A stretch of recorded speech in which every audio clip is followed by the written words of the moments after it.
How are we doing, KGBs? And welcome back for another week of therapy. Glad you all could join me. We're going to cover a lot of ground this week, including me getting to give another content rec for one of my favorite shows at the intersection of brodom and emotions called The Real Bros of Simi Valley.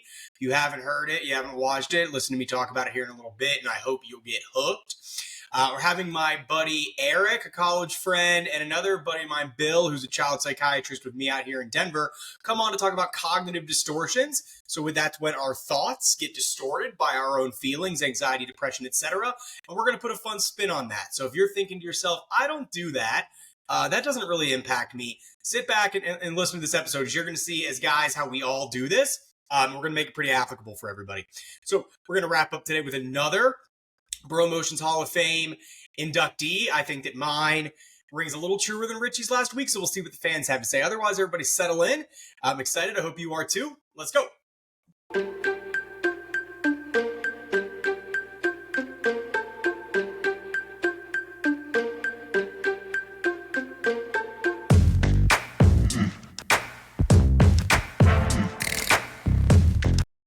Pretty slow news week overall. We're in what's kind of considered the dog days of sportsdom, right? And so not really much else going on in bro culture overall. It's baseball season. The Olympics are starting up, so I hope we can get some good content with that. That's going to be a lot of fun. But one thing that did jump out at me as I was about to chalk it up as just like a nothing happened this week, let's just go straight to breaking down the tape, is I was catching myself up on the new season of House of the Dragons. That is the Game of Thrones spinoff, if anybody hasn't been keeping track. First off, I just learned last night that the season had already started. So, what's the deal? This is not Game of Thrones-esque, very clearly not. So, for anybody who has been watching, I'm just going to touch on something that happens in the first episode, the premiere of Season 2. This is not a spoiler. If you're worried about spoilers, you can go ahead and skip. We'll be breaking down the tape here in a few minutes. So, the premiere of House of the Dragons finds two characters, Blood and Cheese. Daemon Targaryen hires two kind of thuggish guys to go and kill his nephew, who's the king now, is one of his kids. So it's a lot of incest, inside battling.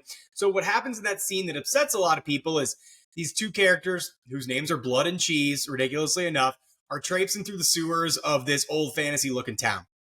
At one point, Blood is this big dude, Cheese is a little dude. Blood gets salty at Cheese and starts choking him, right? Cheese, very upset, gets upset, and because Blood is way too big, he can't do anything about it. He turns around and kicks the dog they're traveling with. I know this is very upsetting to people. That's why I'm bringing it up and what this is, right? So, first off, we don't condone dog kicking. We are not a dog kicking podcast. Let me start that out right front. Second, I brought this up because it is a pure example of a defense mechanism called displacement. All right, so I've touched on defense mechanisms as we go. These are the things we do to help us tolerate negative emotions, and we'll dive into more examples of those in a future episode. Displacement is specifically a defense mechanism of when you have an emotion that you can't tolerate, but you can't take it out on the person who's causing that for probably fear of your safety, or in a job setting, you don't want to lose your job. So you take it out on somebody below you who is a safe target. So examples of this are if your boss yells at you at work, you then turn around and yell at an employee underneath you because you can do that when you're actually mad at your boss, right? So we see this stuff all in the real world. The example in the show was Blood chokes out Cheese. Cheese is very salty. He can't attack this much bigger man, so he goes and takes it out on the dog. Very sad. It just played out right in front. I thought if anybody noticed that, to think does that happen in real life, right? Do you ever get frustrated with somebody that you can't come back at? So that you might do it to somebody below you, right? So let's all be paying attention to that when we're in the workplace. It happens a lot, unfortunately, with kids, right? When you can't take out your aggression or your anger on somebody else in your life, then it kind of comes back on your kids and your partners and your friends too. So let's all be mindful of that and take that moment to think, hey, am I about to kick the dog, metaphorically? And let's make sure we're doing a better job of that. So to get some more good emotional examples, we're going to break down the tape from Real Bros of Simi Valley next. See you soon.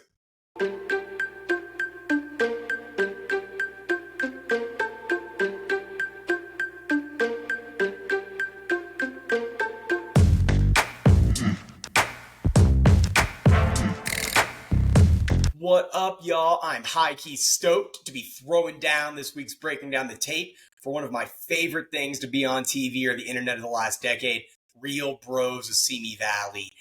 Not a super popular show. It was initially on YouTube by their star named Jimmy Tatro and his former college roommate / writing partner Christian Pierce. And it was just an internet web series, 8-minute episodes, got super popular, has since had 3 seasons. And this past week, the movie, The High School Reunion, came out on Roku channel. So really want to celebrate that and point out that it's a documentary. It's meant to be like a Jersey Shore, Real Housewives hybrid, set on 4 guys who live in like the Simi Valley is a real place, kind of like a Rancho Cucamonga part of California that certainly not all of us are thinking about when compared with LA. So really, as opposed to describing it all, I'm just going to start showing some videos, including the very first intro to who the characters are.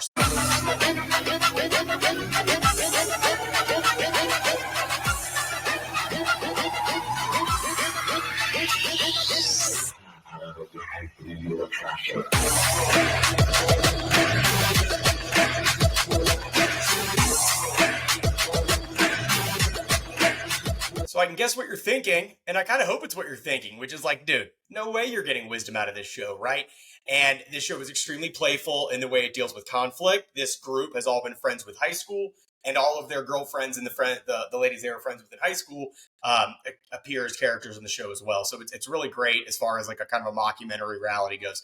So we're going to start with Zonder, who's Jimmy Tatro, and his fiance Molly. They are prepping to go to their bachelor and bachelorette parties, and this is going to show us a good example of issues with communication, and this show highlights a lot of passive-aggressive type of communication. Since I walked in on Xander and his side bike, we haven't really been on speaking terms. So, I guess I'll see you when we get back? For sure. Oh, for sure? For sure. Well, for sure. Okay. For sure. Mm-hmm. All right, but for sure. For sure. We're going to have a conversation eventually, but, for now, it's just some space will be good for us. So you can see, as funny as that is, like, it's not that dissimilar from how we communicate in relationships when there's beef within the relationship or challenges in our romantic relationships and communication. So really funny there, the kind of using of for sure to be just passive-aggressive communication in general. And I thought the use of subtitles there is really just drives it home. So in our next example, so Bryce is one of the main characters, certainly the most emotionally stunted of the group, and often frustratingly so. So Bryce has to go back to high school at age 28 in order to want to become a lawyer. So he's working with guest star Victoria Justice, you probably recognize from Disney stuff, and she was a former high school classmate, now his teacher, and that's what you need to know for this next scene. What up? I noticed that you haven't turned any of your homework.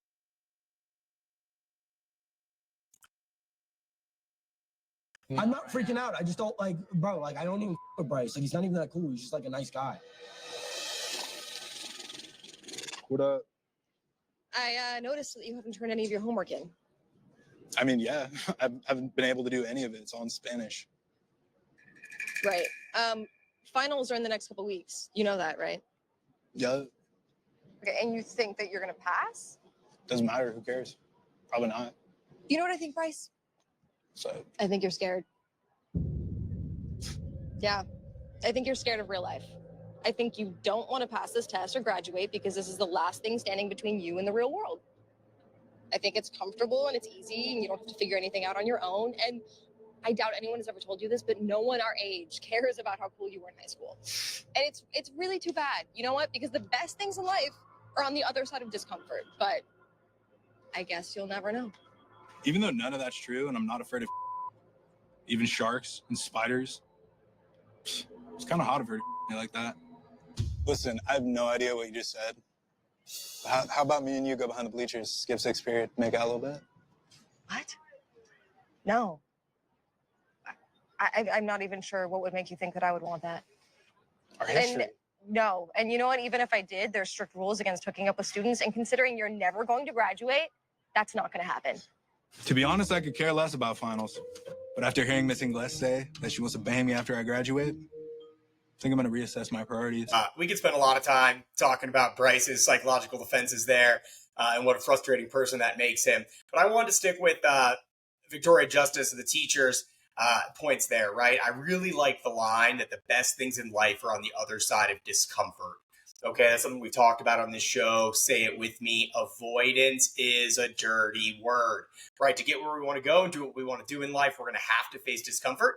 And often it involves us going to seek that discomfort. So in an appropriately named episode of season 3 called Crushing Therapy, we come upon our boy Duncan, sweet boy, maybe the most simple of the characters, who after going through breakups plural, because the joke is he's dating 2 ex-girlfriends at the same time, ends up enrolling in therapy himself. And let me know if you can figure out who the therapist is most famous from. Well, it's safe to say I'm officially the most dumped guy in Simi. Yeah, I was starting to feel my rock bottom vibes like resurface, so I went on to ask Jeeves to look into a therapist, and I think I found a pretty good match. My friends aren't big on dealing with their emotions or like feelings in a logical way, or even at all for that matter, so I thought I'd go to a pro. And do you think the way that your engagement ended with Tessa could have influenced the way you approached your relationship with Danny? Nah. Tessa made me feel like at any moment, everything I love could just be ripped out from under me. So that's why I made sure to hold on really tight to Danny. Right, so the answer is yes. Do you think maybe it was a little too tight? Nah, it sucked. Oh, okay. I see what you're saying. Yeah. Maybe, yeah. Yeah, maybe. But I just love her so much. Do you? Yeah. Why do you love her? Well, she's chill and hot. And I also learned that she was the one who taught Tessa how to roll blunts, so... Duncan, is it possible that you don't actually love either of these girls, but you just love the fact that they can both roll really good blunts? Oh my God, that's exactly what my dad said. And what do you think? I think I want to beat his ass. No? And why is that?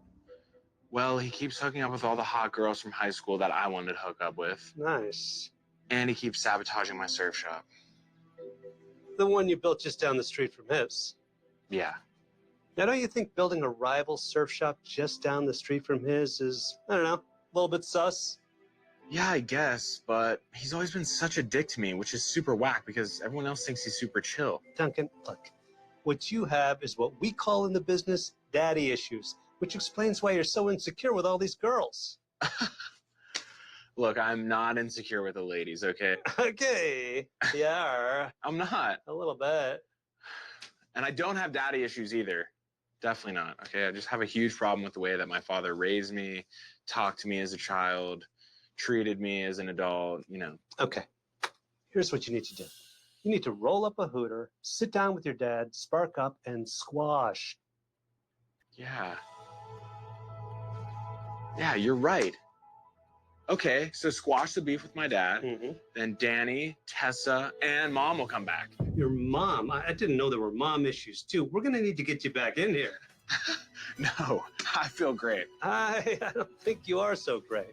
No, I'm great. Thanks, Doc. I wouldn't say that. The answer to the trivia question was Super Troopers. Dr. Feel's the main cop in Super Troopers. What a great movie. So I think it just goes to show that our lesson from Real Bros is you don't know where you're going to find good emotional content. And that's why I want everybody thinking about this stuff in any of their interactions, right? Whenever they're watching TV or in any sorts of media, because this show, known for being light and playful, is actually really full of good emotional content. And I think they do an excellent job, even with humor and you know, kind of touching on it tongue in cheek, really teaching us some things about good communication and maintaining and good relationships. I'll end this segment before we get on to the interview with a very important question for any of our real bros out there. Does Wade even burn? See you soon.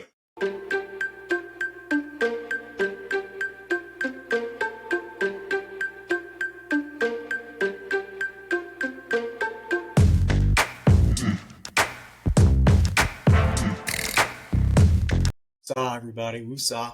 All right, and welcome back to the show. And thanks, I've got two great guests with me today. Eric Scheinberg, joining us from the Big Apple in New York City. Eric grew up in Marlboro, New Jersey.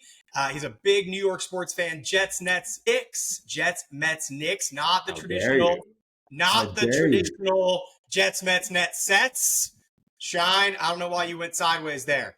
Eric is a known man in the big city. He goes on long walks to help clear his head and keep his mental health straight.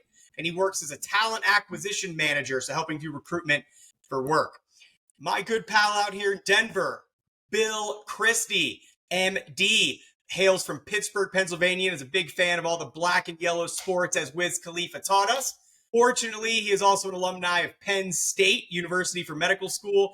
And then Bill and I met out here in Denver, where he did his residency and fellowship in child psychiatry out here in Colorado. So thanks for joining us, gents. Pleasure. It's love the headband for you. Thank you for having me.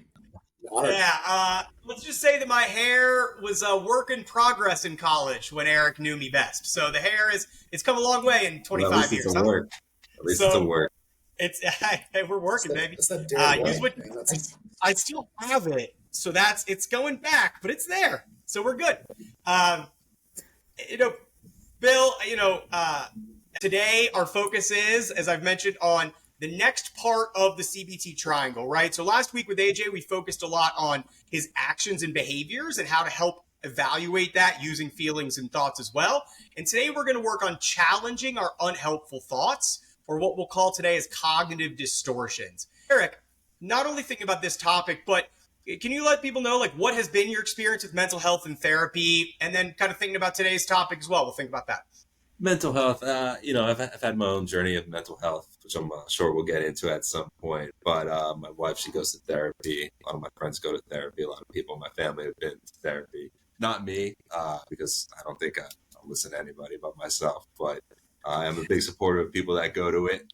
And I love what you do, Steve. And I'm learning a lot from this podcast already. And I just can't wait to learn more and more in this very episode. Humbly shine. Thank you. So I'm wondering, like, when you said that, like, I don't think I'd listen to anybody but myself.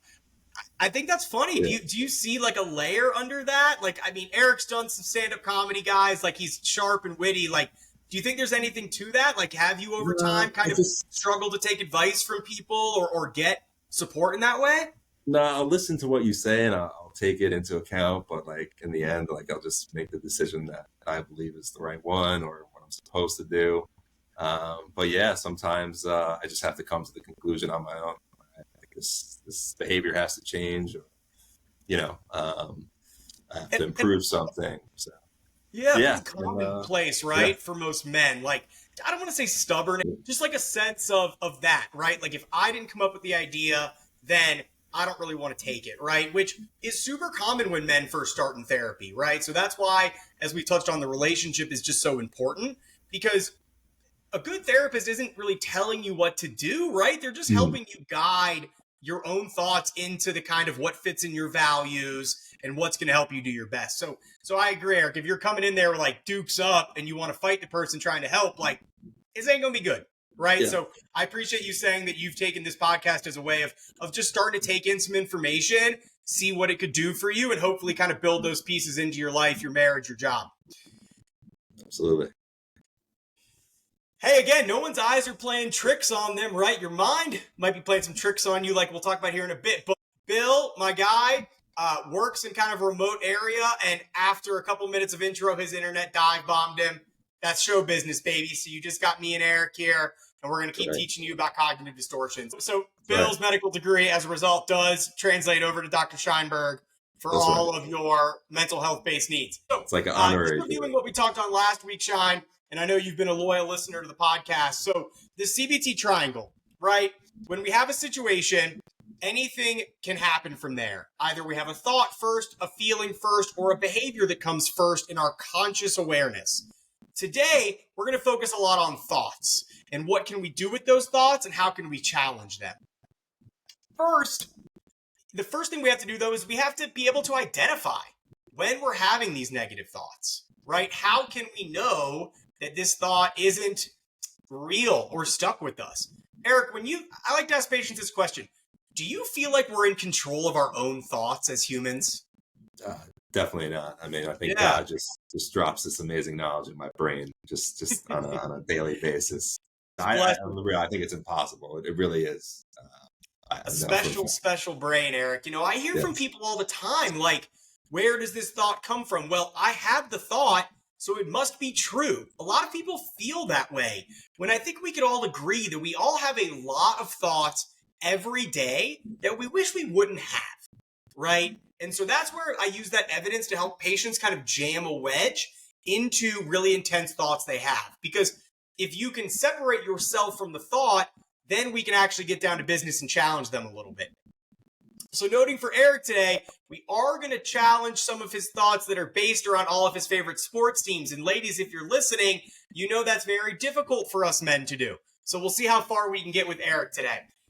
A review on what I think of as a cognitive distortion, okay? So there's many a definition out there, but cognitions are our thoughts and distortions are ways that our brain can change our own thoughts, right? So distortions. Another term for these is called thinking errors. And when we're struggling with depression, when we're struggling with anxiety, and that doesn't mean long standing of either of those things, right? Just even like a moment with your sports team. Our thoughts get more negative. They get a little darker. I think we've all been there, right? And so, Eric, I'm looking forward. We're going to go through this list of thinking errors together. And if you're not watching this and you're just listening, I'm going to name the type of thinking error, cognitive distortion, give a little bit of information about what it is and maybe a clinical example. And then Eric and I went over some sports-based examples to do. And then him and I are just going to kind of riff a little bit and think about how these things apply to our real lives. So sharing a list of the thinking errors that are very common. And so starting from the top of our list of thinking errors, right? If you're thinking to yourself, this looks like a little kid's worksheet with the monkey on it. Well, you're all at the start of your therapy journey, so we're using some kid worksheets. That's okay. We're not too proud to admit it. So the first one, in kid terms, this is called ignoring the good of a cognitive distortion. It's also called maximization and minimization. Okay, so you pay more attention to the bad things and you ignore something good when it happens, right? So, the example Eric and I were talking about was if your team loses in the finals, it must be a failing season. Thoughts on that, Eric? 100%. When you're someone like Giannis, who already is an MVP, who's won the NBA Finals before, if you're not achieving that ultimate goal, it's a failure in the NBA. No, you're not a failure at life. No, the overall team is not a failure. But in the end, the goal of the season for a team like the Bucks are, top 2-3 team, got to win the championship or else it's a failure. Eric's referring to, and I put this on here, there was a couple years ago after the Bucks lost early in the playoffs that somebody asked him if the season was a failure in the media, and he said, no, we made it to the playoffs, we had fun, and a lot of people got on him for that, being like, are you not a winner, are you not a killer, right? Because he was able to say, we still had good things this year, even if we didn't win the whole title. Spoiler, Eric, I'm going to try and see if we can work on Eric a little bit and soften up those thoughts later in the show. So the next thing is blowing things up. So we make a really big deal out of something small or make the littlest thing seem like the worst thing ever. For example, when the Jets blow, a lead in the game, and I think my life sucks. My life is hard. Does it really matter? Absolutely not. But, in that moment, I think I have the worst life. I used to joke too, right? Where is sports in the grand scheme of our lives? When the Bengals would lose on Sundays, I wouldn't watch SportsCenter till Wednesdays in high school, right? So where is this? An example I gave is we may have won the game, but we missed a bunch of free throws at the end. So that's going to have to come back and haunt us later in the season, right? That kind of an idea of we can't even appreciate the moment because we had to find these little problems. We had to notice what was wrong with the team's performance. Right. Very common thing that we all do with distortions is called fortune telling or jumping to conclusions, predicting the future, right? So this idea that we know what the outcome is going to be, and generally speaking, that outcome is going to be bad, right? So we hear this a lot in sports, right? Oh my God, we always lose to this team. We're definitely going to lose. Yeah, week 14. I already see it now. We're definitely going to lose to the Bills. Yeah. Eric's already future casting out into December with the Jets and Bills on each other's schedule. We do mind reading, right? Very commonly, which is when we think we know what the people around us are thinking, when truly we don't have enough information, right? So social anxiety with teenagers is a good example of this. You've got a pimple on your face. you show up to school and you really think everybody is looking at that pimple, when as we grow up and realize everyone else had a pimple too, and they also were worried that everybody was looking at theirs, right? So that's kind of this mind reading, is like, you know what other people are thinking, but truly you do not. The example I gave as far as like men in sports is a lot of guys get like paranoid about the refs, right? Women, you've probably heard men yell at these refs are trying to screw us. Somebody must have paid them off, right? So we hear that a lot when we're thinking about these sports things. Dude, I never believe it's the refs. I always believe it's my fault. Always, all the time. Yeah. Well, speaking of the next thing, right? Eric's like, it just must be me. So negative labeling is that exact distortion, Eric, where we think to ourselves, if I feel bad or if something is true about me, that it must be spread out. It must exist everywhere that I assume it's out there. So the example I gave was, Eric, I'm such bad luck that it must have rubbed off on Aaron Rodgers' Achilles tendon, right? You can see how ugly this could get. The Jets don't deserve nice things. We finally get a guy, and then he has to blow his Achilles in the first play of the game. Out September 11th with the flag, looking like Captain America. And then 2 plays later, I don't even know if it was 2 plays later, but then he's out. It's just, and so it would be pretty. I'm still not over it. I think I need therapy for that, Steve. We might have to talk. Well, that's okay. I am licensed in the state of New York, Eric, so we could sign you up. But I think it's true, right? Like I think fans, especially of teams that don't perennially win. So I'm thinking of the Jets. I'm thinking about the Browns, LOL. I'm thinking about maybe the Lions in the past. Like those people do really wear that kind of mentality of we're a not winning franchise. And I think it just kind of permeates into people's lives. It certainly can. Certainly has with me. It certainly has with me. Yeah. It's rough, right? Sure, there's plenty of partners out there who wish their men would just kind of give up on sports entirely. Another example of something we do, and we see this a lot with like perfectionistic people, is we set the bar too high, right? This is very much like the Ricky Bobby, if you ain't first, you're last, right? Which is a fun and makes for a great movie, but also it can set us up to feel pretty bad, right? And so Eric and I are going to have to tease this out, but the idea that we can see here is it is okay if the team does not win a championship. Does not mean the season wasn't a failure or was a failure. We do have to tease that out a little bit more. Depends on the team. But depends on the team. Yep. We do a lot of feelings as facts in the sports world. So that idea, Kim talked about this a couple episodes, was if I feel something, that must mean it is true. For all of me and Eric's co-Buckeyes in the crowd, I wrote like sports rivalries are a good example of this, right? If I feel something about somebody, it must mean they're true, right? You might meet a new person as an Ohio State fan and be like, man, I really liked them. And then you learn they're a Michigan fan. And because we can't see outside our own bubble sometimes, our brain explodes. Like that person couldn't have been nice. They're from my bitter rival. Blah, blah, blah, blah, blah, blah, blah. No, it's a fact all Patriot fans cheat on their wives. It is well known. Fact. Yes. And I mean, we do have some evidence for that. And we know the Patriots are actually cheaters. So that one's not really a distortion, right? A lot of people were probably paranoid about the Patriots, and then it turned out to all be true. The last one of these I want to think about is, I don't have a sports example, but I do want to sit with this for a minute because I think it's really common. It's called should statements.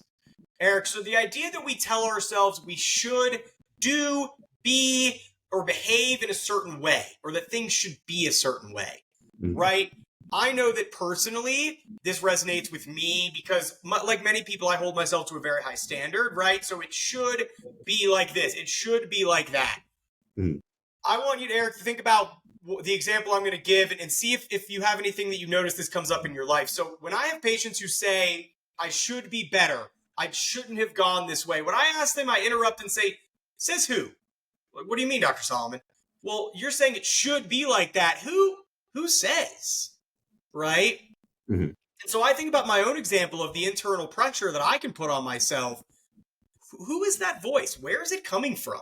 Is it coming from your family? Is it coming from teachers? Is it coming from coaches?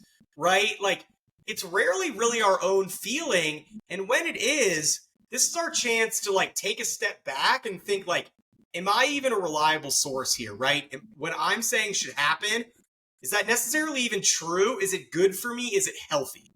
right? And so that's what I think when anyone's noticing that they're using should in their inner monologue a lot, I would ask them to kind of take a step back and ask that says who.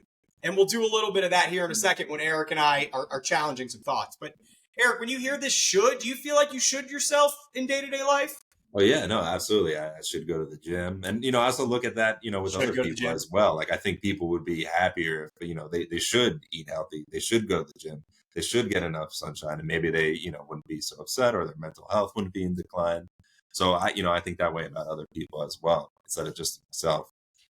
When you say somebody should do something, it doesn't really change it.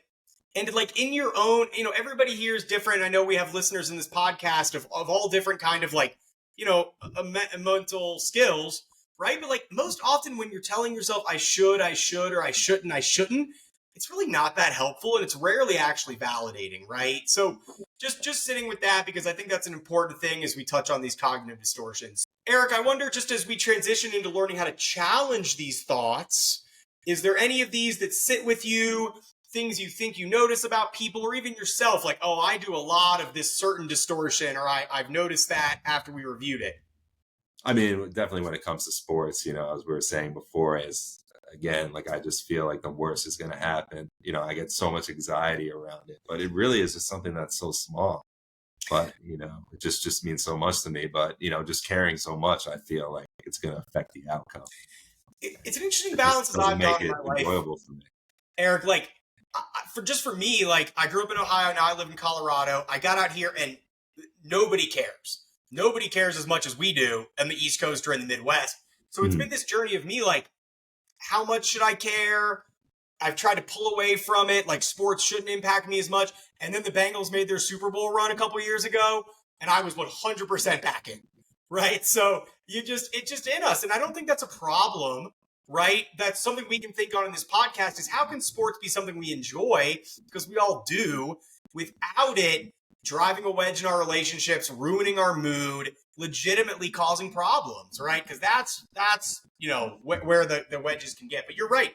I think the main thing for sports fans that we do is we jump to conclusions, right? It's going to be bad. It's going to be terrible. There are a number of ways to challenge our cognitive distortions, okay? So I'm going to include at the end of this episode a link that has a bunch of different worksheets that I like. And if you even just Google like challenging cognitive distortions, you're going to find a lot of good resources. All right. So what I wanted to go over with Eric, this type of challenging your negative thoughts or challenging your cognitive distortions is called Socratic questioning. All right. Like Socrates, the old homie, maybe an emotional bro himself. But what this says is that thoughts are like a running dialogue in your brain. They come and go fast. So fast, in fact, that we rarely have the time to question them. Because our thoughts determine how we feel and how we act, it's important to challenge any thoughts that cause us harm. So if you're listening to this, the top of this worksheet includes that explanation, and then it asks, what is the thought to be challenged? Eric, what is the thought we're going to try and challenge here? So the thought we're going to challenge, my belief is when you're a top 2-3 team, if everybody's healthy, you should win the championship, or the season is a failure. There's really no other way to look at it. To pull back the veil or the fourth wall here for listeners and watchers, I was trying to prep Eric to do this exercise before, and he's really having a hard time coming off the stance of like, if we didn't win the title, if we had title expectations, right, then it is not a success. It is a failure. So that's why we're going to try and jam a wedge into this. I will remind people as we go through this that if you're doing this exercise, the goal is to help your mental state, right? So I'm probably going to catch Eric a couple times with like, hey, we're just trying to find examples to take some of the heat off that thought, right? So the thought we're going to challenge is, if my team doesn't win the title, the season was a failure. Oftentimes when we're trying to challenge these thoughts, we want to start with the most extreme version that comes into your head, because then that's easier for us to get to a more neutral ground, right? So I took that, Eric, and I made it a little more extreme, because that is the best way for us to kind of look at it objectively when it's that extreme out there, right? Because our thoughts certainly get to black and white and 100% on us, right? So, Eric, when you think of, if my team doesn't win the title, the season was a failure, what is your evidence for this? The question for listeners is, what is the evidence for this thought, and what is the evidence against it, as if we're going to the courtroom? Because the evidence for it, that's the ultimate goal, right? For any NBA team is to win the NBA championship. That's the ultimate goal for any team, especially for a contending team. If you're a team that put all its chips in, has all its best players healthy and in their prime, and you have an MVP candidate like Giannis onto the I can't say his name. I don't know why. Just Greek Like Giannis. freak. Yes, just Giannis, Greek freak. When you have a player like him, you should be in contention for winning the championship every single year. And if it's not, so then... as a therapist, right? What I'm going to do is I'm catching Eric. I promise not to do therapy in this podcast, but you see how this goes? He didn't win the title. That was our expectation. And the thought just kind of spun and spun and spun, but it didn't really change, right? So that's my job, is to kind of catch and say, okay, Eric, I agree with you, right? Your perception is the goal is to win a title, and if you don't do that, then the definition is a failure. Do you have any evidence against that thought? Well, I mean, listen, he's one of the best players in the world, playing in the NBA. Like, how many people make it to the NBA? Like 1%? Right. Like, yes, them all together as individuals, they're all a success. But as a team, they failed. And I'm sure as a business, hey, maybe as a business they won. Maybe they made, a tremendous profit. So as a business, yeah, sure. But as a team, as a basketball team, your goal is to win the NBA championship. Sure. And anything less than that is a fail. Sure, right? And so the idea here is that, we want to look at that word failure, right? Mm-hmm. That is where we can soften some of this up, right? So when you say, am I basing this thought on facts or on feelings, Eric, I need you to be honest and objective. Is this a thought that comes from fact, or is it a thought that comes from feelings? Yeah, I would say fact. I mean, if you ask any NBA team, if you just hey, what's the goal of the season? Like, what was on the board? What's the fact? I guess. Eric, you have nothing that says in writing that the goal of a team, the only goal is to win a title, and you have nothing that says in, again, fact, right, that if a team doesn't win the title, they are a failure. There's nothing in sports that says that. I'm a huge sports fan just like you. The reason I challenge it is because that is where we can learn and where we can help ourselves mentally. When we can challenge some of those really stuck points. Goal, failure, success, right? Those are all terms that we attach feelings to. So, of course, when your team doesn't win the title, especially if they're expected to or they have the players to, my Nuggets this year, right? The season feels like a failure. And yet, it only feels like that because I feel bad, right? I feel bad about it, and that is at minimum influencing our thought process here. All right, we move on. Right. The next question is this thought black and white when reality is more complicated? Eric.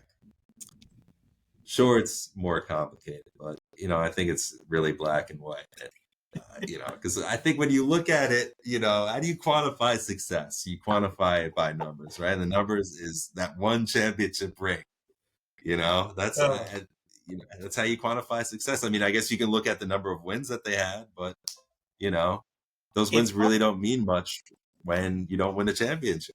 And ladies and gentlemen, this is what we, therapy doesn't happen in a day. This is, I like that we're getting pushback. This is a tough one. Eric and I actively thought about, could we pick something easier to challenge because this has so much heat behind it, this definition, right? It is a black and white thought, right? We have to get away from black and white thinking in order to be able to challenge our thoughts and live a healthy, successful life, right? Success, failure. Well, then what the hell did we play 82 games for? What was that whole silly Las Vegas tournament that the Pacers won last year? Do you remember? It was the Pacers. Halliburton's coming out. Right? Like, what was the point of all that?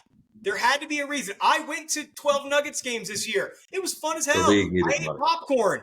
I met new cool people. Did that just not happen? Right? So that is, the ways that we have to do this is we actually, we need to sit with some of these thoughts.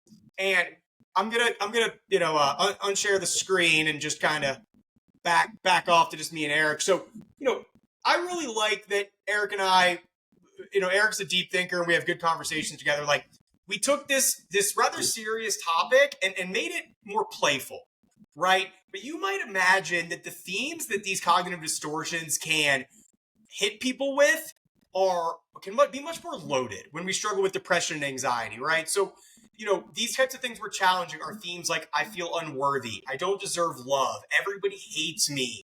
Like AJ talked about last week, like people are partying without, they don't want me around, right? Like these are the types of themes that I get someone into my office and, people have been living with these kinds of thoughts for a long, long time, whether it be issues from their childhood, whether it be things that have happened more recently, right? So, it was fun, and it's fun to think about this stuff because I want everybody to feel like these are things that do happen to them and they are things to pay attention and work on. But also just to note that the skills are going to help you much more with like conflict with your partner, things at work, right? The sports stuff, I just want people to stop breaking things and smashing TVs, and for people's romantic partners to get better sleep. I do that. I just take it all internally. Yeah. Eric, I really appreciate you coming on. Authentically, Eric has been one of the first people to call me after we started this and give a lot of good feedback, and I pitch a lot of ideas and really, really appreciated your thoughtfulness and support so far. Yeah, man, I enjoy it, and I look forward to seeing what you do with the podcast, and I'm sure, my guest, me being a guest on the show will help you. Hey, spread the word in the city, baby. Yeah. You're in a big market. I'd love to tap into New York City. So, hey, thanks so much, Sean. Hey, coming back, we got a new Hall of Fame inductee, and then we'll wrap up. Sounds good, man. See ya.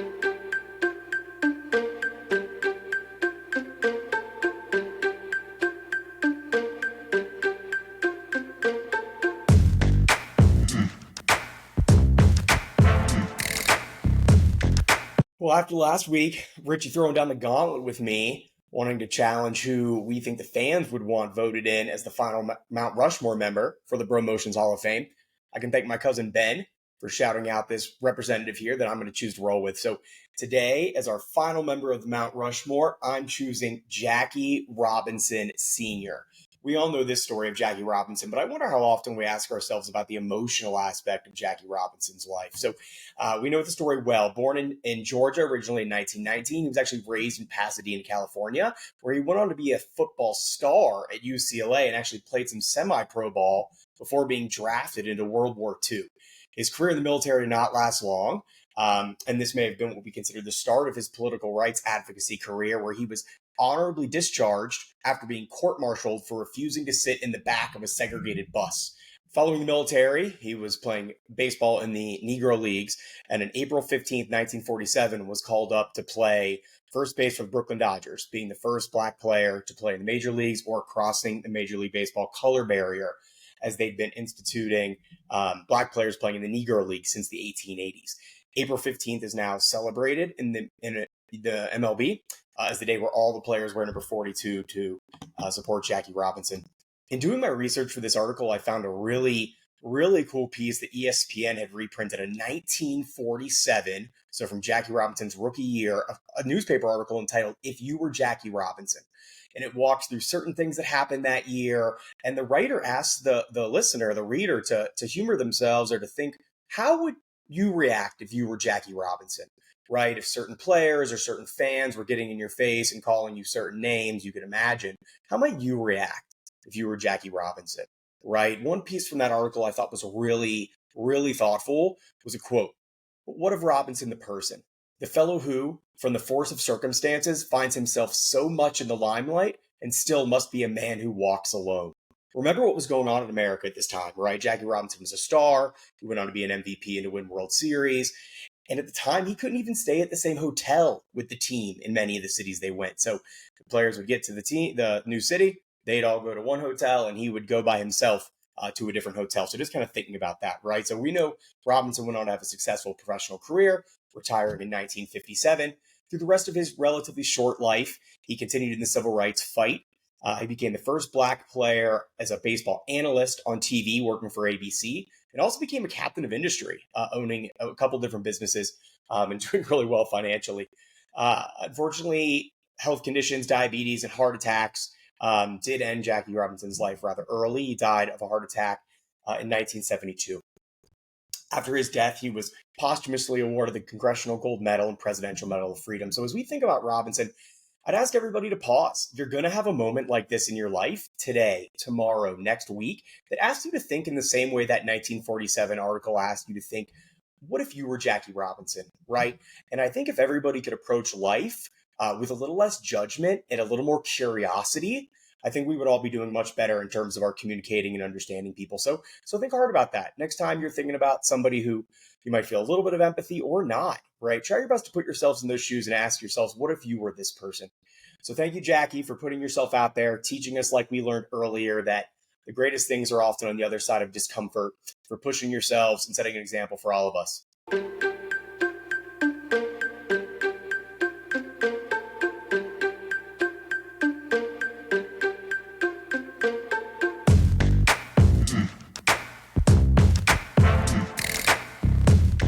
All right, all our scientists' favorite time of the show today when we cite our sources. Just simple things, right? Borrowed some things from HBO to talk about House of the Dragon, Roku channel, Jimmy Tatro's YouTube called Life According to Jimmy, and Facebook Live for borrowing scenes from them. Again, to use this educational material, I was borrowing things from therapistaid.com, a really, really great resource. And I'm going to put a link up here that'll give you some examples of worksheets that we use today and a few other good ones that I like. If you get on Google and look up the term cognitive distortions, practicing challenging thoughts, other things like that, challenging my negative thoughts, you're going to find a wealth of information. You're going to find a lot of good examples and things that I would mostly be trusting in. And that's it for today. So, guys, again, thank you for working in and settling in with us. Really, the ability to challenge your negative thoughts is not an easy task, right? And if you're finding yourself struggling with that after listening to today's episode, just know that it's a really good sign that means it's something you need to be working on, and it's a skill that you'll be able to use all across the map, right? And help others use once you have it under wraps. So we'll huddle up as we do. Thank you all for joining. We're gonna put our hands in. Feelings on 3. 1, 2, 3. Feelings. See you next week.